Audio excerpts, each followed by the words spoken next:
नमस्कार, आपण पाहत आहात जनसभा टीव्ही। गेल्या 13 वर्षांची अखंड परंपरा। ताज्या घडामोडी जाणून घेण्यासाठी जनसभा टीव्हीला सबस्क्राइब करा। खारघरमधील सेक्टर 15 येथील घरकुल हाऊसिंग कॉम्प्लेक्समध्ये महालक्ष्मी सोसायटीत सालाबादप्रमाणे याही वर्षी होलिका उत्सव साजरा करण्यात आला। या प्रसंगी सोसायटीमधील अबालवृद्ध आणि महिला मोठ्या संख्येने उपस्थित होत्या। सर्वप्रथम महिलांनी होळीची विधिवत पूजा केली आणि सचिव प्रदीप जाधव यांनी प्रदीपन केले। महिलांनी एकमेकींना हळदी कुंकवाचा मान दिला। उपस्थित सर्वांनी आपापसात गळाभेट घेत होळीच्या शुभेच्छा दिल्या। सोसायटीचे सेक्रेटरी सन्माननीय प्रदीप जाधव यांनी आमच्या प्रतिनिधीशी बोलताना सांगितले की गेल्या 25 वर्षापासून आम्ही येथे होळी साजरी करत असून येथील रहिवासी मोठ्या संख्येने या उत्सवात सहभागी होत असतात।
सर्वप्रथम होळीच्या सर्व रहिवाशांना आणि बांधवांना हार्दिक शुभेच्छा।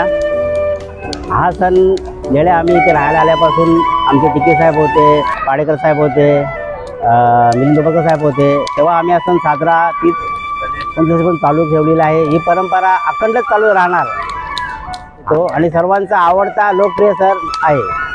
विशिष्ट करून लहान मुलांचा हा एकदम प्रिय सण आहे, कारण दुसऱ्या दिवशी रंगपंचमी असते। या रंगपंचमीमध्ये आम्ही सर्व इन्व्हॉल्व असतो। सकाळी 10 वाजल्यापासून ते संध्याकाळी 6 वाजेपर्यंत आम्ही हा सण साजरा करतो। इथे वेगवेगळ्या सोसायटी आहेत, विविध लोक राहतात, धर्माची राहतात, पंथाची राहतात, तरी त्यामध्ये इन्व्हॉल्व होऊन हा सण मोठ्या उत्साहाने आम्ही साजरा करतो आणि ही परंपरा आम्ही अशीच अखंड चालू ठेवणार। धन्यवाद।